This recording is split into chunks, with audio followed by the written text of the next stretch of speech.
যাবে, রেহাই পেয়ে যাবে, মুক্তি পেয়ে যাবে।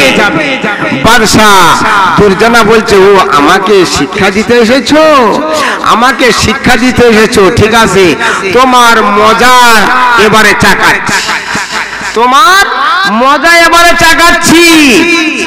বাদশাহ দুর্জনা আমার অর্ডার দিল, আবার হুকুম দিল, আমার সৈন্য সামন্তরা তোমরা রেডি হয়ে যাও, তোমরা সব রেডি হয়ে যাও, একটা বিরাট বড় ডেকচি লাও, ওর মধ্যে দস্তা হোক আলকাতরা হোক সব দিয়ে দাও, মুখের ঢাকনা খানা বন্ধ করে দাও, আর এই বেটা নবী জারজিস আলাইহিস সালামকে ওর মধ্যে ফেলে দাও, আর নিচে থেকে আগুন জ্বালিয়ে দাও,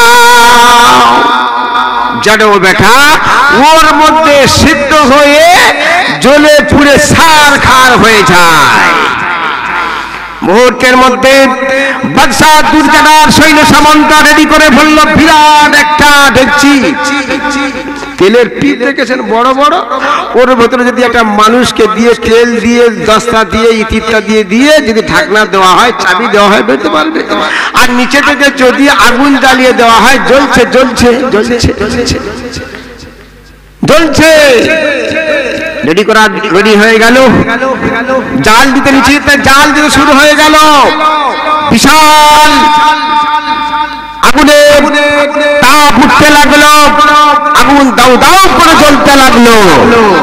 একজন দেখছে, বলছে দেখ তো কি করে উঠে, খুলে দেখ না রে, বলছে দস্তা যা আলকাতরা ফলকাতরা যা ওর মধ্যে ছিল সবগুলো গলে একদম বাড়ির মতো হয়ে গেছে, কিচ্ছু নাই, কিচ্ছু নাই।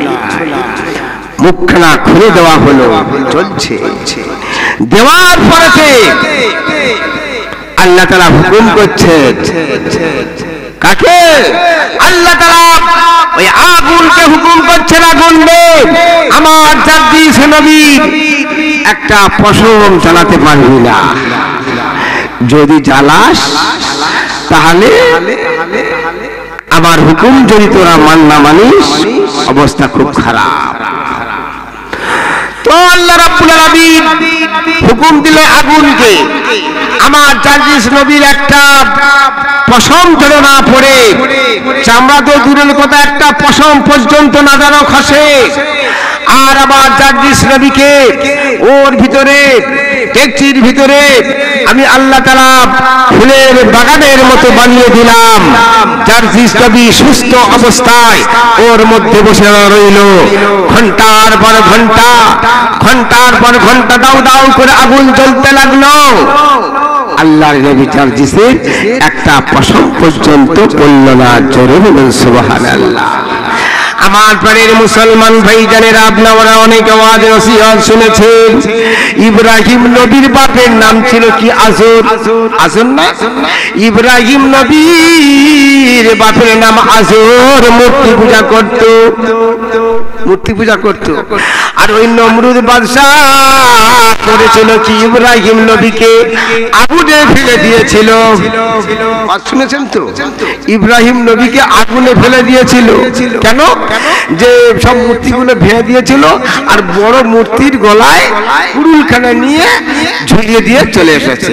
সকলে বলছে কে ভাইলো, কে ভাইলো, কে ভাইলো, কারোর কাজ নয়, ইব্রাহিম নবীর কাজ। শুনেছেন না? খুব সংক্ষেপে, অনেক বড় ঘটনা। তো ইব্রাহিম নবীকে এবারে আগুনে জ্বালা হবে অর্ডার দিয়ে দিয়েছে। বলছে জঙ্গল থেকে এত কাঠ ফাট আনা হলো, গাড্ডা করা হলো, 4 মাইল, কোন কেতাবে আছে 24 মাইল। সে আগুনের তাপ এত করেছিল, 24 মাইল পর্যন্ত এরিয়া করেছিল। আর আধা মাইল উপরে যত পাখি যেত না, এই আগুনের তাপে পাখিগুলো সব ঝলসে নিচেই পড়ে যেত। তো ইব্রাহিম নবীকে যখন ফেলবে, বলছে কেউ তো চার ধারে ঘেঁষতে পারেনি, কি করে ফেলা হবে? বলছে তাহলে চরকা করা হোক। চরকা আগেকার যুগে আমরা দেখেছি, আমার দাদুদের আমলেতে তখন অনেক ওই কাঁড়ি দেওয়া হতো, কাঁড়ি বড় একটা কপি কল করতো, কপি কলের মাথায় ওই তোরপা আপনারা কি বলেন, বড় গলতাকে বেঁধে দিয়ে এধারে চরকি নিয়ে ওই সেই যে উপরে গাদা দিচ্ছে কাই দিচ্ছে তার উপরে তার কাছে দিয়ে দিত। হ্যাঁ, অনেকে বলে চরকা, আমাদের ওখানে ওরকমই বলে, চরকি বলে। তো ইব্রাহিম আলাইহিস সালামকে একদিকে চরকায় বাঁধা হলো, আর এধারে এরা সব তুলবে ফেলে দেবে।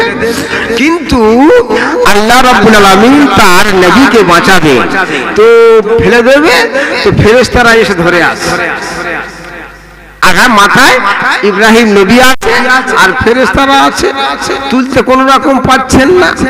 শয়তান ইবলিস শয়তান এসে বলছে কখনো তোমরা পারবে না, তোমরা সবাই যদি একদিকে টেনে উঁচু করো তবু পারবে না। কেন?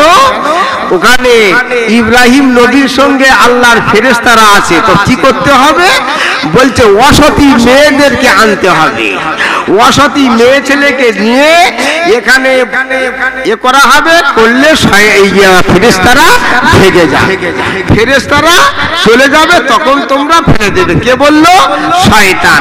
আল্লাহ কোরআন শরীফের মধ্যে বলেছেন ইন্না শাইতানা লিল ইনসানি আদুব্বুম মুবিন, সাবধান থেকো, শয়তান তোমাদের দুশমন। কোথায়?